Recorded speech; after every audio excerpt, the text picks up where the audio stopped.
Bom, vamos lá então, vamos, por favor, aí, desliguem então o microfone do teu para a gente poder conhecer lá, moçada. Se você ficar com o áudio ligado aí, eu não vou conseguir dar aula. Bom, vamos lá então. Bom, então uma boa noite a todos vocês, né? A gente, só para retomar, né? Esses problemas de ordem de gravação, de plataformas, às vezes vai acontecendo, tem como a gente fazer um entender. Às vezes o sistema trava, né? Não é só com vocês. No quarto ano também deu problema, às vezes acontece, tá bom? Camille, então desliga o microfone aí, que senão eu não vou conseguir falar, tá bom? Então vamos lá. Então, a gente estava falando com vocês na aula passada sobre o concurso de pessoas, né? A gente estava, na verdade, a gente concluiu. Eu deixei para vocês lá um resumão, né, que é o resumo de aula, e também deixei lá um questionário com 20 testes. Ó, aqui está funcionando normal, Tamires. Para mim está funcionando. O pessoal está funcionando também ou não? Como é que está aí? Estão ouvindo? Tá funcionando tudo ok aqui. Então, às vezes vai acontecer, Ellen, vai acontecer de trabalho. Vai tocando aí, vamos gravando, depois você assiste de novo aí, porque se a gente for parar todas as vezes, eu não vou conseguir dar conta de falar outra vez. Então vamos lá, vai gravando, depois você assiste, a gente vai tocando aí. Tem sempre material disponível lá, você vai tocando o barco aí. Bom, vamos lá então. Então a gente estava falando sobre concurso de pessoas, eu deixei para vocês um material lá na plataforma Moodle, deixei o questionário com 20 testes, né, com as respostas, né, tem assuntos que nós não chegamos a falar, mas que tem lá no resumo que eu deixei para vocês, para que vocês leiam também, para que vocês se informem sobre o conteúdo aí de concurso de pessoas, para que vocês possam, eventualmente, até responder os testes que nós deixamos para vocês lá. A resposta dos testes, o gabarito dos testes, também está lá no portal, na plataforma Moodle, tá bom? Bom, continuando então o nosso bate-papo, nós estávamos conversando com vocês, na verdade, a gente estava falando sobre concurso de agentes, concurso de pessoas, codelinquência. Hoje nós vamos começar a falar sobre um novo tema, né? Sobre a ideia aí da chamada das penas, né?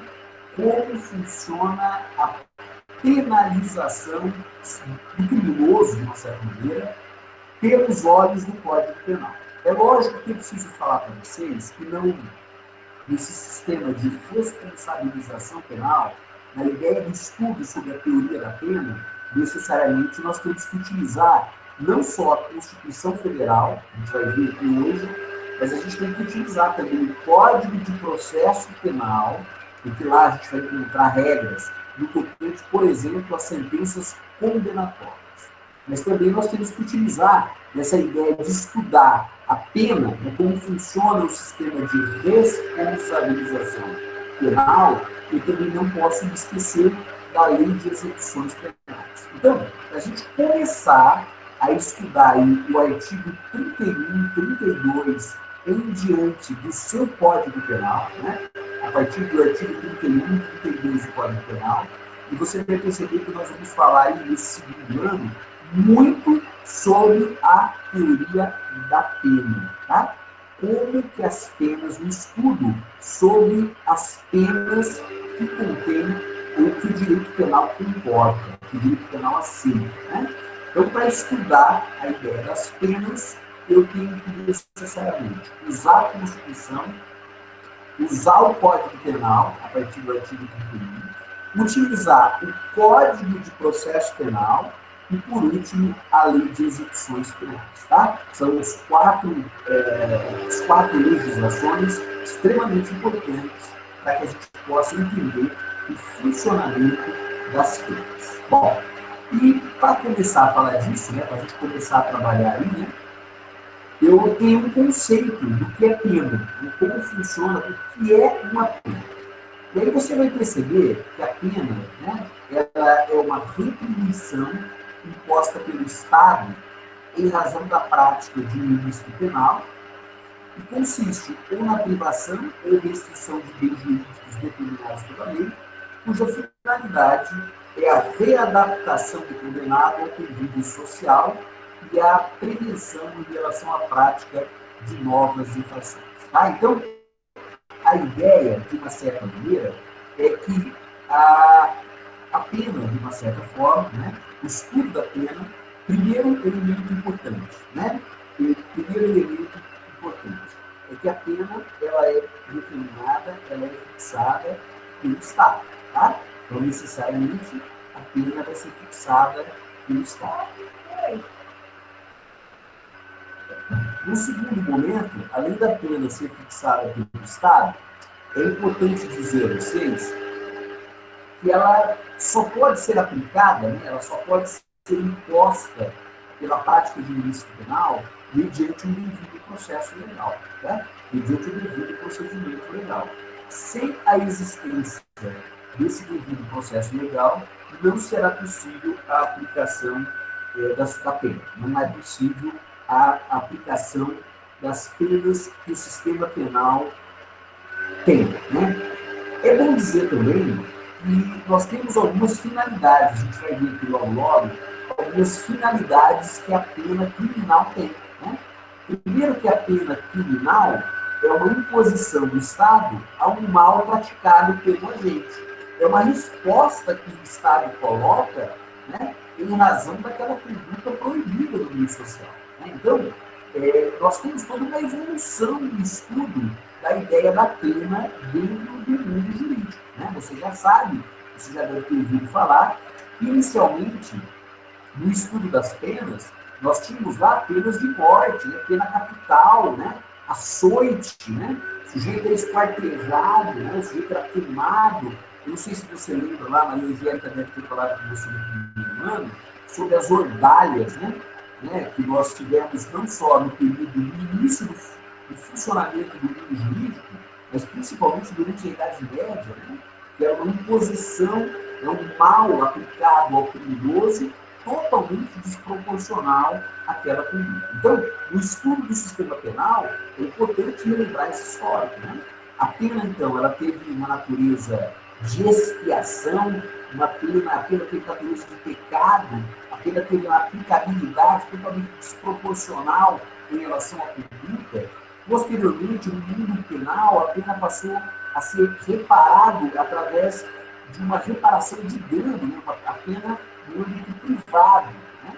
Só a partir do século XVIII, né, século XIX, que a pena ela começa a ser um instituto mais humanizado, numa resposta que o Estado tem em relação à prática de uma conduta proibida no meio social. Então, essa pena que nós conhecemos hoje, né, tanto a pena privativa de liberdade, que é aquela que é cumprida na penitenciária, quanto a prestação de serviços à comunidade, a ideia de pena de multa, que é o sistema que nós temos também, no âmbito penal, isso faz parte de uma evolução do direito penal. Nem sempre foi assim na nossa história. Nós tivemos, durante a evolução, então, sistemas que admitiam penas extremamente cruéis, extremamente desproporcionais, penas desumanas, né? Pena que se misturava a ideia de pecado, né? Que se misturava a ideia religiosa, de uma certa maneira, a pena como natureza de reparação de dano. Então, isso tudo faz parte da evolução do estudo, não só do direito penal, em regra, mas também do estudo com relação à ideia da pena em si. Bom, então, a partir do século XVIII, a partir do século XIX, a pena começa a ganhar esse perfil, né, mais humanizado, né, na maioria dos países aí que nós conhecemos. Então, nesse contexto, a pena hoje, né, a partir do momento que se constitui a figura do Estado, né, o monopólio do Estado, o Estado democrático do direito, né, o Estado do direito, a lei como elemento central, regulador dos problemas sociais, nós temos a pena, então, como instrumento de tentativa, não só de pacificação social, mas uma tentativa também de equilibrar, né, de penalizar e evitar que novas condutas criminais condutas ruins, né, condutas criminais sejam praticadas. Bom, então, a ideia da pena, o contexto da pena, é algo interessante até para você fazer uma contextualização também com o período histórico. Uma outra coisa importante quando a gente fala de pena, né, além da definição, são as espécies. Né? Claudio, quais são as espécies de penas que o nosso sistema permite? Né? Quais são as espécies que a legislação admite? Né? E você vai perceber aí que o nosso sistema de penas, né, nós temos aí, na verdade, segundo a nossa Constituição, né, no artigo 5º, inciso 46 da nossa Constituição, lembrando que, olha que interessante, hein? A Constituição Federal, ela trata de matéria penal, estudando também as penas que são permitidas pelo nosso sistema. Você já vai ver aqui comigo que algumas penas não são permitidas pelo nosso ordenamento jurídico. Né? Então, o que nós autorizamos? O que a nossa Constituição, lá no artigo 5º, né, que fala das cláusulas pétreas, fala do rol dos direitos humanos, né? O que o artigo 5º nos diz? A primeira coisa que o artigo 5º nos coloca, que é importante mencionar para você, é que a lei regulará a individualização da pena. Bom, então, primeiro ponto importante. A pena, na verdade, o juiz não tem total liberdade para estabelecer uma pena para a gente. O sistema de penas, na aplicação da pena, a ideia da responsabilização no mundo penal é regida e limitada por norma constitucional. Então, o juiz, na hora de ele aplicar uma pena, ele está submetido a uma ordem legal, em especial a esse princípio extremamente importante, que nós vamos falar com você no momento adequado, que se chama individualização da pena.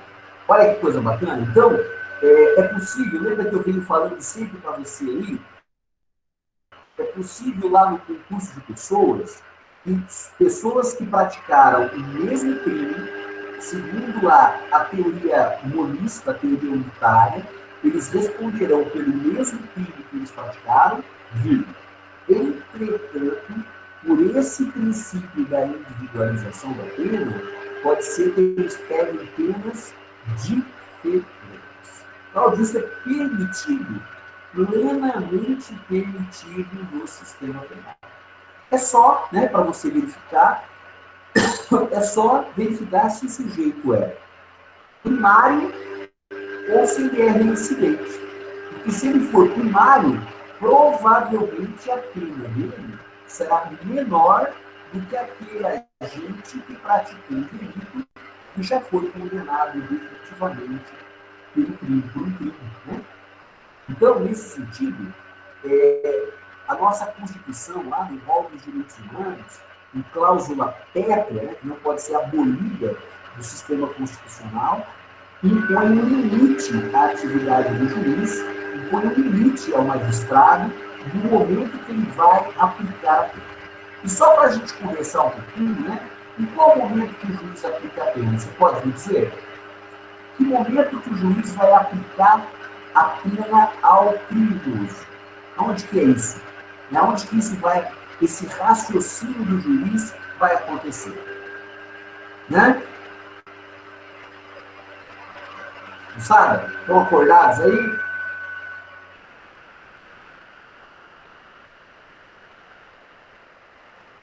Às vezes eu tenho isso, Ana. Aonde que o juiz vai aplicar? Em que momento que o juiz vai aplicar a pena? Essa é a pergunta. Em qual momento que o juiz faz a dosagem da pena? Em que momento que o juiz faz a dosimetria da pena? Vocês podem me dizer? Alguém sabe aí?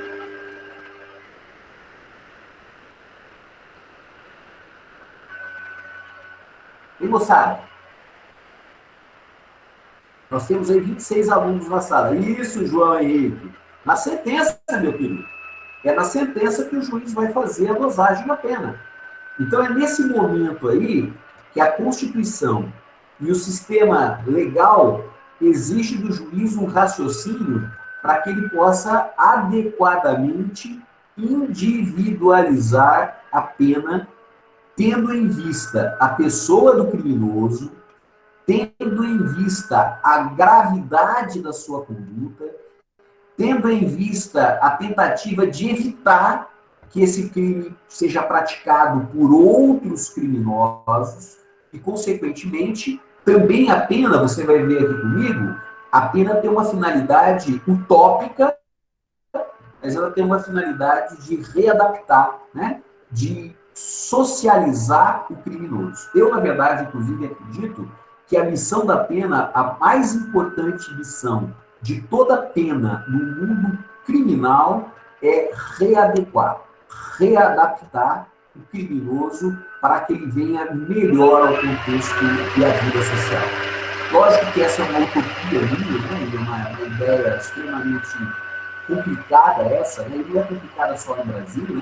Apesar do Brasil estar figurando em terceiro lugar na lista de pessoas que sistemas penais, de pessoas que mais cumprem pena, né? O Brasil tem o terceiro maior contingente de pessoas que cumprem pena no mundo, né? Nós temos aí Estados Unidos da América, nós temos outros países, acho que Rússia, né? Outros países que têm um maior volume de condenados cumprindo pena. Então, infelizmente, não é um problema só nosso, né? Descobrir e adequar o sistema penal no sentido de tornar o condenado ou colocar ou retornar o condenado melhor do que ele entrou. Tá? A ideia, então, me parece mais adequada, dentro dessa ideia de estudo do direito penal, dentro dessa ideia de individualização da pena, a ideia, portanto, é, no momento que o juiz individualiza a pena, no momento que ele aplica a pena, a ideia é que o criminoso, em tese, voltasse melhor do que ele entrou na unidade penitenciária. É uma utopia, né? Mas não é uma utopia só nossa, infelizmente. Outros países do mundo também enfrentam essa dificuldade em readaptar, ressocializar, né, o apenado, o reeducando, né, até politicamente correto hoje, o nome para o condenado, né, que a doutrina profere aí, é reeducando. Né? O que é reeducando? Porque o condenado, que é condenado a cumprir pena, em tese, ele deve ser reeducado para voltar ao convívio social. Mas quais são essas penas que a nossa Constituição permite? Quais são as penas que o direito penal permite? Primeiro, a privação, ou se você quiser falar, a restrição da liberdade. Né? Outra pena que a Constituição também permite é a perda de bens. Olha que bacana. Então, pela prática de um crime, pode ser que o sujeito venha a perder dinheiro, a perder bens móveis e imóveis por essa prática criminosa. É possível, né? O sistema permite. A ideia da multa, também faz parte do campo penal, apesar da multa hoje ter cara tributária, ela faz parte do mundo penal. A prestação social alternativa, né? Que são aí, seria aí a prestação de serviços à comunidade, né? Entidades públicas, privadas, a suspensão ou interdição de direitos. Essas modalidades, espécies de penas, são as que a nossa Constituição permite. Né? São as espécies de penas permitidas no mundo penal. Bom, e o que não pode? Né? Porque a nossa Constituição, além de falar o que pode, a nossa Constituição, lá no artigo 5º, inciso 47, também estabelece situações onde o nosso sistema constitucional não permite. A primeira pena que o sistema nosso constitucional não permite é a pena de morte, exceto em guerra declarada. Né? Também nós não admitimos pena de natureza perpétua. Então, olha que interessante. Aqui tem uma consideração importante. Hein? O sistema penal foi alterado recentemente pelo pacote anticrime, né? E hoje, o artigo 75 do nosso Código Penal foi alterado. Antigamente, ele permitia que o sujeito ficasse, no máximo, até 30 anos preso. Hoje, com a mudança do pacote anticrime, nós permitimos que o sujeito fique até 40 anos recluso, tá? Essa norma que foi alterada no artigo 75, ela não pode ter natureza retroativa. Ela só pode ser aplicada para os processos e crimes que foram cometidos a partir de janeiro de 2020, tá? Então, nesse sentido aqui, nós temos aí também a ideia da pena de natureza perpétua, né? Não pode pena de morte, exceto em caso de guerra, não pode pena de caráter perpétuo e também não pode pena de trabalhos forçados, né? Cuidado, hein? Aqui está dizendo trabalhos forçados, que são aquele tipo de trabalho desumano, né? Trabalho em milhas, né? Trabalho onde o sujeito carrega lá uma bola de ferro no pé, né? Não é esse tipo de trabalho. O trabalho, você vai ver logo comigo, o trabalho é dever do condenado. O trabalho, ele é dever do reeducando, né? Daquele que foi condenado criminalmente. Inclusive, aquele que trabalha e aquele que estuda tem direito ao que nós chamamos de remissão penal. O trabalho e o estudo reduzem a pena, né? É dever, geralmente, do condenado definitivamente. O preso provisório, em tese, não precisa trabalhar. Mas o condenado, o reeducando, aquele que a sentença penal condenatória já transitou no julgado, esse tem o dever estabelecido na lei de execuções penais em trabalhar tanto para que eventualmente possa também reduzir a sua pena. Uma outra situação também que o sistema constitucional não permite é a pena de banimento, né? Isso já existiu, né, no período em que o Brasil era colônia, né? E no começo do Império também, me parece que também foi permitido no direito brasileiro, mas nós não aceitamos mais a pena de banimento e nem de extradição de brasileiro nato, né?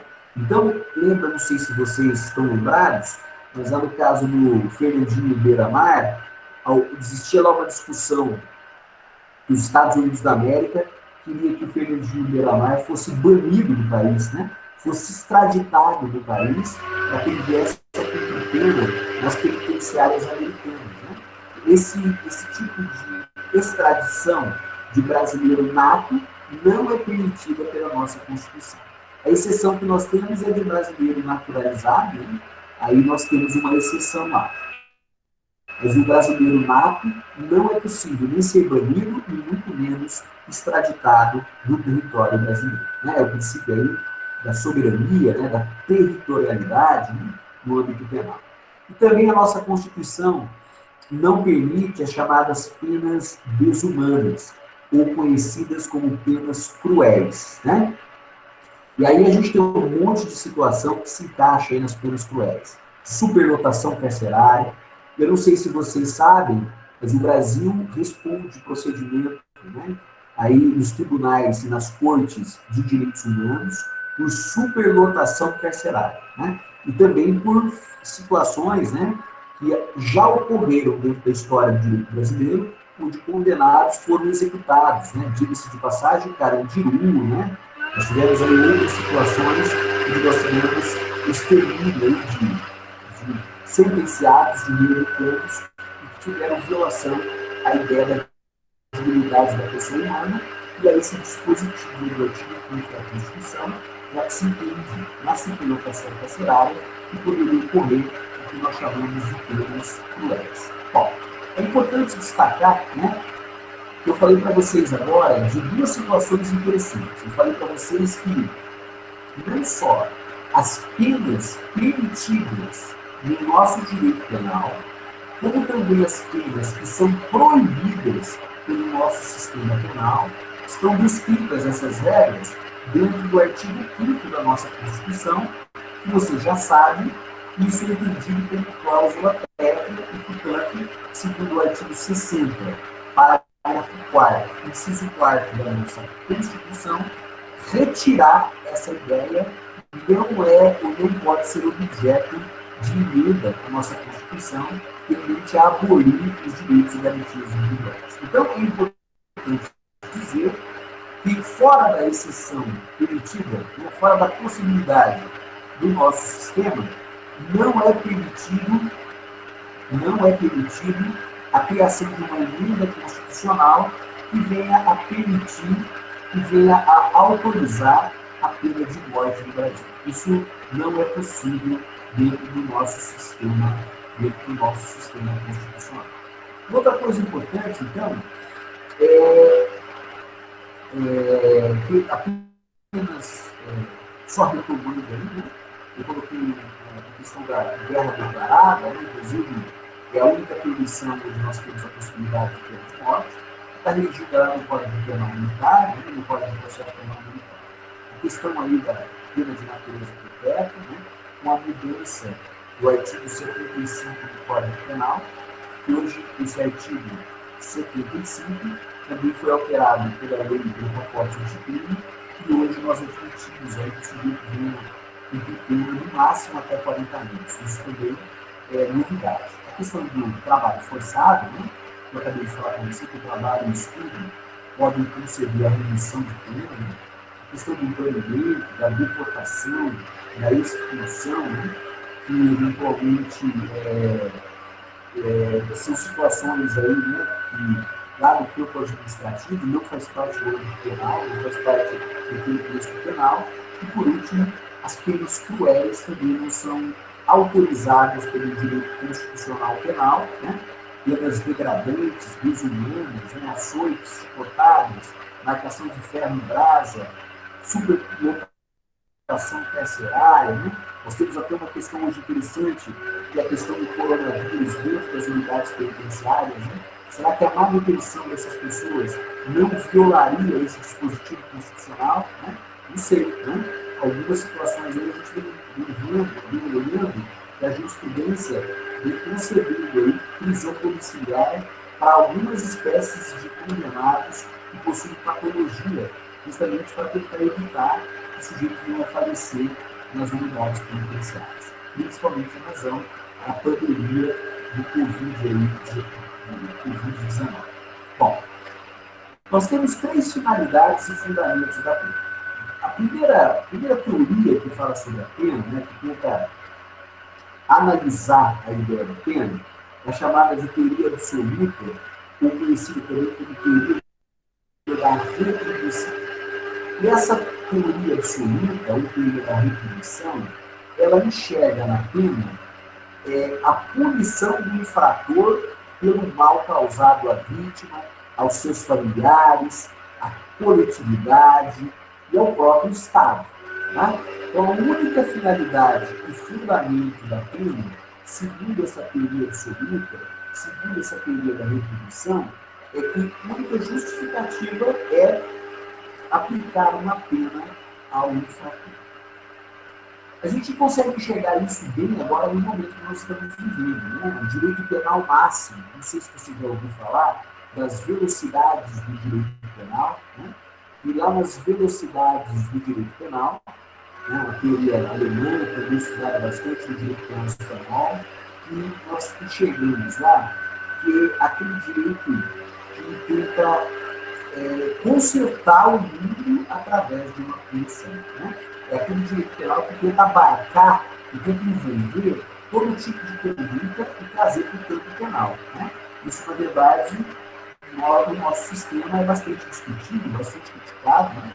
E essa ideia de entender a pena só com finalidade punitiva é algo também bastante criticado, bastante discutido. Uma outra teoria que nós temos é a chamada teoria relativa, ou também teoria da prevenção. Porque a finalidade da pena não é só, na verdade, não é punir a gente. A penalidade da pena é intimidar. Ou seja, você já vai ver aqui que a questão da pena tem uma finalidade social que é prevenir que outras pessoas também venham a cometer crimes. Então, quando a gente vê aí no Jornal Nacional, quando a gente olha lá, os americanos assistem lá nos programas americanos, os sujeitos sendo levados em alguns estados, né, porque não são todos os estados americanos que admitem a pena de morte, mas quando você vê lá a televisão americana divulgando lá as pessoas que são levadas à morte, isso tem clara finalidade de intimidar, de prevenir, muitas vezes, o criminoso, intimidação social para que ele não venha, na verdade, a cometer os ilícitos penais, para que ele venha evitar a prática criminosa. Então, a pena também tem essa finalidade, segundo a teoria relativa. Na verdade, se você olhar o artigo 59 do seu Código Penal aí, se você verificar o artigo 59, você vai ver que o direito penal brasileiro, ele adota a chamada teoria mista, né? Ou também chamada de teoria conciliatória. Né?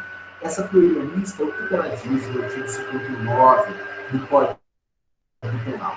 A teoria mista fala o seguinte, né? Que a pena, na verdade, tem dupla finalidade. A pena tanto serve para punir, para castigar, mas ela também tem uma finalidade muito importante, que é a prevenção, intimidar os outros para que eles não venham a praticar novos delitos. Né? A teoria adotada pelo nosso Código Penal é a teoria mista, ou a chamada teoria conciliatória. Bom,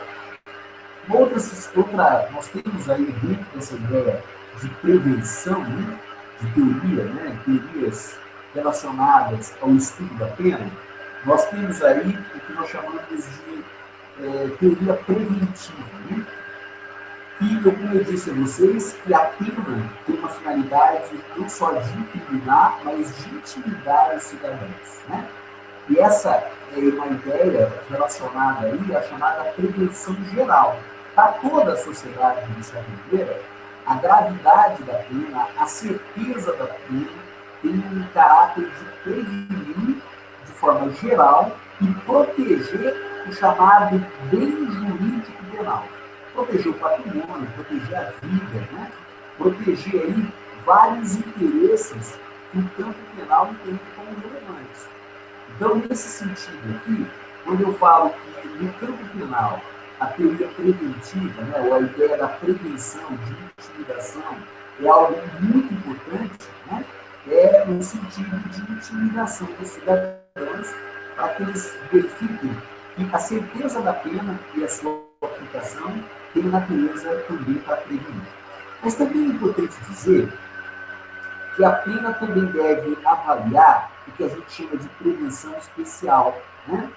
Na prática, né, nós temos aí a ideia da prevenção especial voltada à tentativa de ressocializar, né? De tentar individualizar a pena no sentido de buscar uma melhor, né, uma melhor aplicação, uma melhor readaptação, uma reinserção do reeducando, do condenado à vida em sociedade. Não só a teoria da prevenção, como a teoria da retribuição, da ideia do castigo, né, do funcionamento do castigo, fala mais devagar. Ela tem como um exemplo, né, aplicar uma pena, um castigo ao criminoso, de acordo com a sua conduta. Né? Mas, sem dúvida nenhuma, além da ideia de prevenir, a ideia de castigar está fortemente presente no nosso corpo penal. O que nós, ultimamente, a gente anda vendo? Né? Que a pena, além de castigar, além de aplicar o castigo ao criminoso, e além de intimidação geral, e também intimidação especial, a gente começa a ver no campo penal o que nós chamamos de justiça restaurativa. Ou, se você quiser colocar aí, justiça reparatória, né? Justiça restaurativa. Inclusive, o professor Damásio Evangelista de Jesus, o saudoso professor Damásio Evangelista de Jesus, tem trabalhos escritos sobre essa ideia da justiça restaurativa, sobre a justiça reparatória. O que vem a ser, na verdade, essa justiça restaurativa, essa justiça reparatória? É a tentativa de, no campo penal, compensar a vítima pelas consequências advindas da prática do ilícito penal. O que eu quero dizer com isso? Não adianta só castigar o sujeito, não adianta só castigar o criminoso, né? E também não adianta só intimidá-lo, né? A ideia aqui que nós temos, né? Quando eu falo em castigo, né? Quando eu falo em... Eu já volto, João. Quando eu falo em castigo, né? Quando eu falo em prevenção, eu não posso me esquecer que também a pena deve ter uma natureza restaurativa, principalmente para a vítima que sofreu aquele ato ilícito, aquele ilícito penal. Ou seja, não adianta só botar o cara na cadeira penitenciária, não adianta só intimidá-lo com uma pena extremamente severa, mas é necessário também proporcionar a reparação do dano causado à vítima. Seja ela pessoa física, jurídica ou o próprio Estado, né? Nós estamos acompanhando aí o Brasil, né, passar por um momento extremamente triste, né? Como, por exemplo, aconteceu na Operação Lava Jato, né? Muitos foram presos, né? Condenados, saíram algemados, né? Um ex-presidente condenado, algemado, preso numa unidade penitenciária. Mas essa finalidade reparatória, o direito penal da vítima, é algo que ganha a cada dia mais força dentro de uma nova perspectiva no direito penal, chamado, portanto, de justiça restaurativa, justiça reparatória. Isso está bem presente no artigo 91, inciso 1º do seu Código Penal. Essa ideia de reparação dos danos que a vítima sofreu é permitido plenamente, não só no artigo 91, inciso 1º do Código Penal, como também lá no artigo 44 do seu Código Penal, onde admite o pagamento, a substituição da pena privativa de liberdade por restritiva de direitos, inclusive estabelecendo prestação pecuniária em favor da vítima. Tá? Então, é claramente permitido no âmbito penal a aplicação dessa justiça reparatória, no sentido de compensar a vítima e, eventualmente, seus parentes, né? Sofrer. Uma outra ideia importante ainda dentro da justiça restaurativa, meus amigos, que é bom também a gente comentar com vocês, é a ideia que hoje nós temos do acordo de não persecução penal. O que é esse acordo de não persecução penal? Até é importante que vocês façam uma pesquisinha aí no seu Google sobre esse acordo de não persecução penal. Hoje, no direito penal, é permitido para crimes que não superem a 4 anos e não tenham sido cometidos com violência ou grave ameaça, o criminoso, com o seu advogado, possa fazer um acordo com o Ministério Público. Um acordo do quê?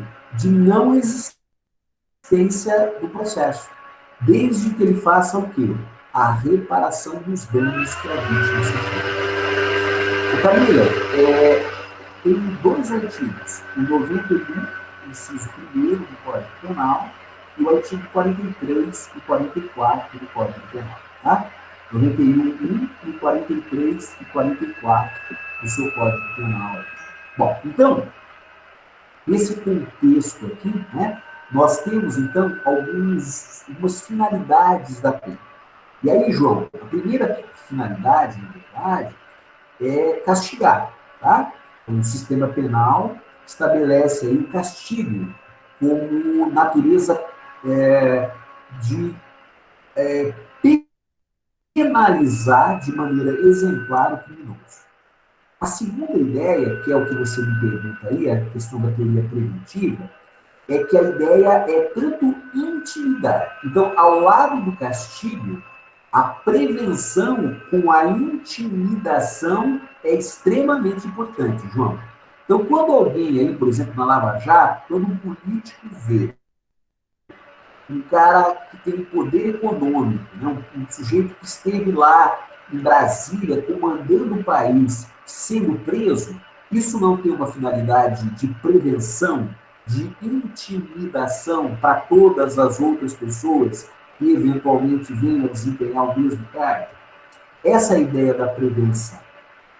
Não só no aspecto de toda a sociedade, mas também no âmbito da prevenção especial, analisando aí o perfil do condenado, né? Analisando e avaliando o perfil daquele sentenciado, daquele redutor.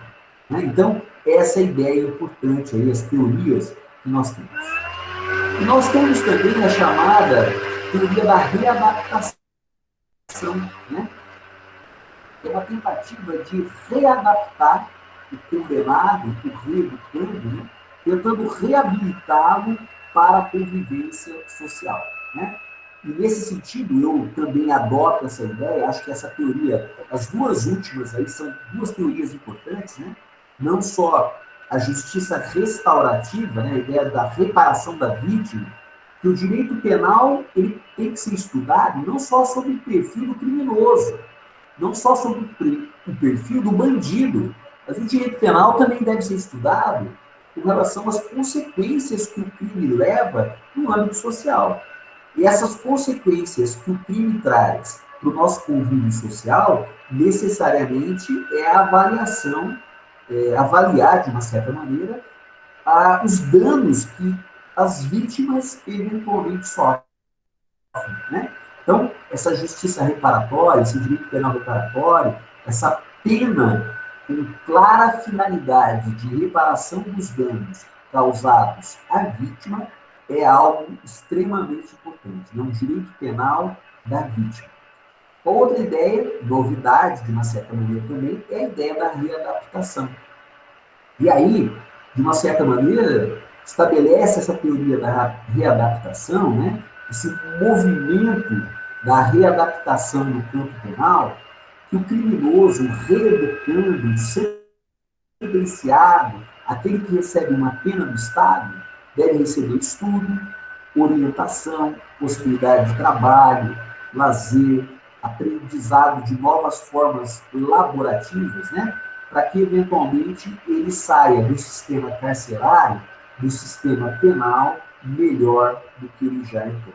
Então, nós temos aí, né, como elementos, né, eu fiz até uma situação aí para você, um modelinho, né, nós temos aí, então, esse estudo sobre a pena, nós temos alguns sistemas, né? O sistema que diz lá que a pena tem natureza absoluta, retributiva, né? O mais importante da pena é o castigo. Tá? Segunda ideia, que a pena, na verdade, ela tem natureza preventiva, né? Prevenir através da intimidação, muitas vezes, de evitar que o sujeito venha a cometer novos delitos. O sistema penal brasileiro, que adota aí a chamada teoria mista, né? Ou teoria conciliatória, de uma certa maneira admite no artigo 59 do Código Penal que a pena no mundo penal tem dupla finalidade: castigar e intimidar e prevenir, não só no âmbito geral, mas no âmbito especial, que o criminoso volte a praticar delitos. Né? Então, prevenção, retribuição, reparação, readaptação são modalidades ligadas à ideia da teoria mista conciliatória. Né? Inclusive, os itens 3 e 4, que são novas modalidades estudadas aí no campo penal ultimamente. Bom, para a gente quase finalizar o nosso bate-papo aí, eu trouxe para vocês alguns princípios relacionados à pena. Nós temos vários outros, tá? Mas eu trouxe aqui, talvez, os 5 mais importantes princípios relacionados à pena. O primeiro princípio você já ouviu falar, que é o princípio da legalidade e da anterioridade. O segundo princípio, de uma certa maneira, também você já ouviu falar, quando a gente já comentou com você que o nosso sistema penal não admite penas de natureza cruel. O terceiro princípio, que se chama princípio da pessoalidade ou da intranscendência, né? A gente também vai comentar aqui com vocês já já. O da proporcionalidade, talvez um dos mais importantes, um dos mais discutidos, é o da individualização da pena. E por último, o último princípio que nós vamos trabalhar com vocês aqui no campo da discussão sobre a pena é o princípio da irrevogabilidade. Bom, então, Claudio, quando você fala aí o princípio da legalidade e da integridade, lembra que a gente comentou lá com vocês, quando vocês começaram a estudar o direito penal? Não há crime sem lei que define. Não há pena sem prévia disposição na lei. Esse é o princípio da legalidade, da reserva absoluta de lei, que se aplica tanto à descrição do crime, como também se aplica à pena. Ou seja, a descrição não só da conduta criminosa, mas também da pena que será imposta, deve estar previamente definida em uma lei. Uma lei não é qualquer lei, tem que ser uma lei fruto lá do Congresso Nacional. Ou seja, uma lei federal, que passou lá pela Câmara de Deputados Federais e passou pelo Senado, né? É uma legislação federal que regulamenta o que é crime no Brasil e qual será a pena. Lembrando que a pena, que a gente logo vai estudar, ela tem um limite mínimo e um limite máximo, né? Então, de 1 a 4 anos, de 2 a 12, né? De 5 a 15. Né? Então, a gente vai perceber aí que o sistema penal, nessa análise da ilegalidade, nessa análise da anterioridade, deve estar descrito previamente a conduta e a pena imposta, né? E, consequentemente, né, a ideia aí é o princípio da legalidade e da anterioridade. Outro princípio, né, também com fundamento constitucional, é a ideia do princípio da humanização da pena. Eu acabei de falar para vocês que o direito penal não aceita penas cruéis, né? Penas desumanas, penas que violam a dignidade da pessoa humana, né? Penas de banimento, de trabalhos forçados, né? Penas que violam a ideia de um sistema penal mais humano. Então, a superlotação carcerária, né? A forma como, eventualmente, o reeducando é tratado dentro das unidades carcerárias, né? O caráter desumano que o nosso sistema penitenciário impõe ao condenado afronta regras de natureza constitucional, em especial esse princípio importante, que é o princípio da humanização da pena. Como eu disse a vocês, o Brasil responde procedimentos nos tribunais de direitos humanos, né? E principalmente por violação a esse princípio da humanização da pena. O terceiro princípio, também de fundamento constitucional, também regrado na Constituição, é o princípio da pessoalidade ou intranscendência. Olha que coisa importante, né? Essa aqui, na verdade, essa ideia desse princípio, ele diferencia a pena no âmbito penal da pena no âmbito civil. Como, Paulo? Lá no âmbito do direito civil, né, no âmbito do Código de Defesa do Consumidor, vocês já me estudaram que a pena, a responsabilidade, a reparação do dano pode recair sobre terceira pessoa? Vou te dar um exemplo. O pai responde pelos atos do filho. A empresa responde pelos atos do seu empregado. Lá na relação de consumo, né, existe também a responsabilidade por serviço ou produto entregue deficiente ou que venha causar dano ao consumidor. Ou seja, a a ideia da reparação do bem no mundo civil, na legislação do consumidor, ela admite que a reparação ultrapasse a pessoa do infrator. Aqui no campo penal, como regra, quem vai cumprir a pena é o delinquente que cometeu o delito. Então, não tem como, aqui no âmbito penal, ultrapassar a pessoa do condenado. Então, é muito comum aqui, né, na discussão aqui no mundo penal, e quando o criminoso morre, Cláudio, no mundo penal estará extinta, olha o que eu estou falando, ó, quando o criminoso morre, está extinta a sua punibilidade. Significa que o inquérito, o processo, lá o recurso do tribunal será extinto, o processo será extinto, diferentemente da esfera civil, né? Porque, eventualmente, lá na esfera civil, quem vai responder, eventualmente, pelas dívidas que o falecido deixou, é o patrimônio dele. Então, percebe que aqui no campo penal, a responsabilidade, como regra geral, ela é daquele que praticou o crime e que foi condenado pela conduta criminosa. Diferentemente da reparação civil dos danos, diferentemente do campo que nós chamamos da responsabilidade civil.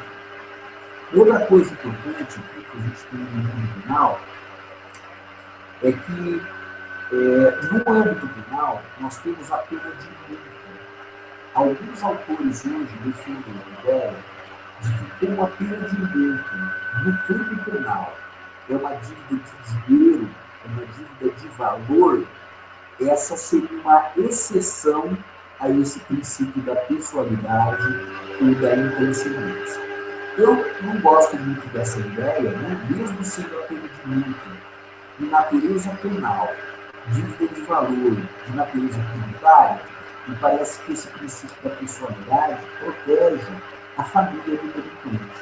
Protege não só a família do delinquente pela prática de um ilícito.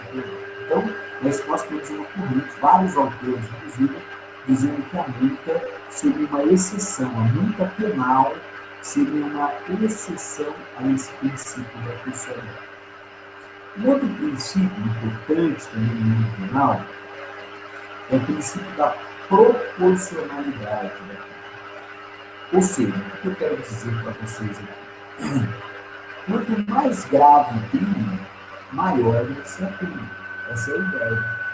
Quanto mais importante o bem jurídico protegido, então, Cláudio, em tese, o maior bem jurídico que nós temos é a vida. Então, o crime lá de homicídio é um dos crimes que tem a maior pena. É essa ideia. O latrocínio, ele protege o patrimônio e indiretamente a vida, e tem uma pena extremamente alta. Lá a ideia do tráfico de drogas é um crime lá ligado à saúde pública, né? Então, que protege, de uma certa maneira, o cidadão, por isso que tem uma penalidade grave, a ideia é essa, né? Os crimes classificados no mundo penal como crimes hediondos e assemelhados são aqueles crimes extremamente graves, né?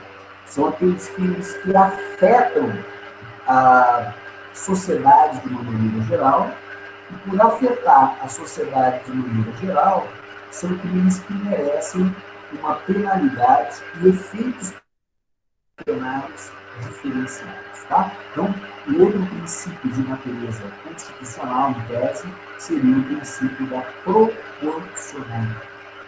Um outro princípio importante, que você também deve ter em mente aí, inclusive a gente já falou dele hoje, e a nossa Constituição é expressa nesse sentido, o juiz deve, no momento que ele aplica a sentença, individualizar muito bem o crime.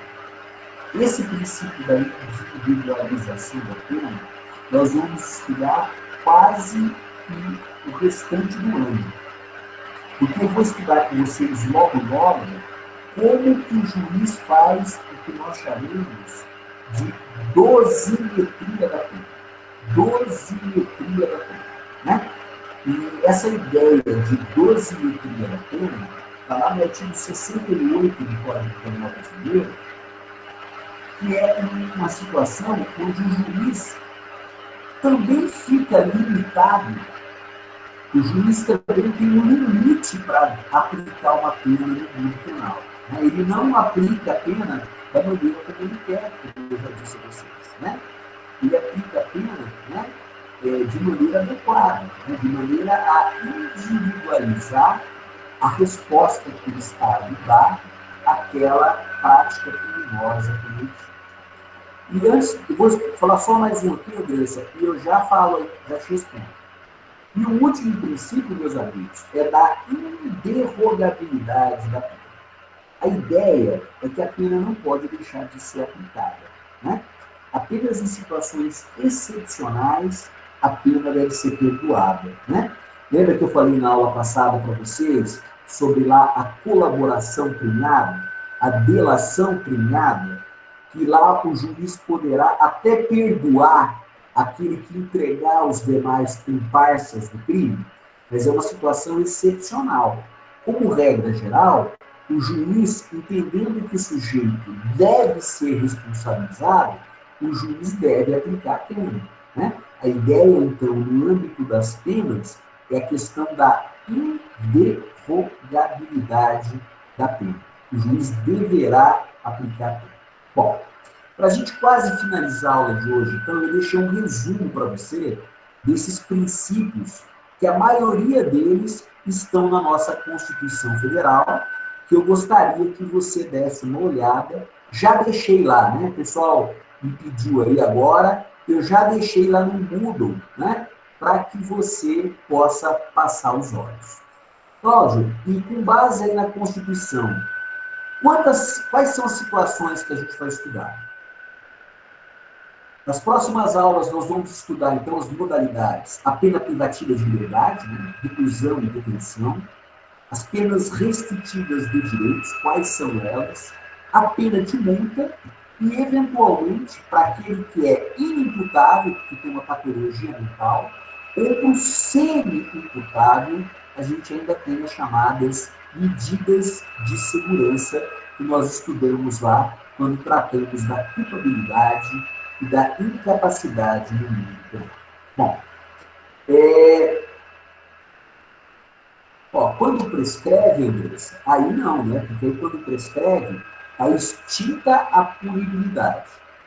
É bom dizer para você, Andressa, que tem alguns crimes que não prescrevem no direito brasileiro. Não são muitos, né? A tortura, né, não prescreve, a ação de grupos armados contra o Estado Democrático de Direito, né?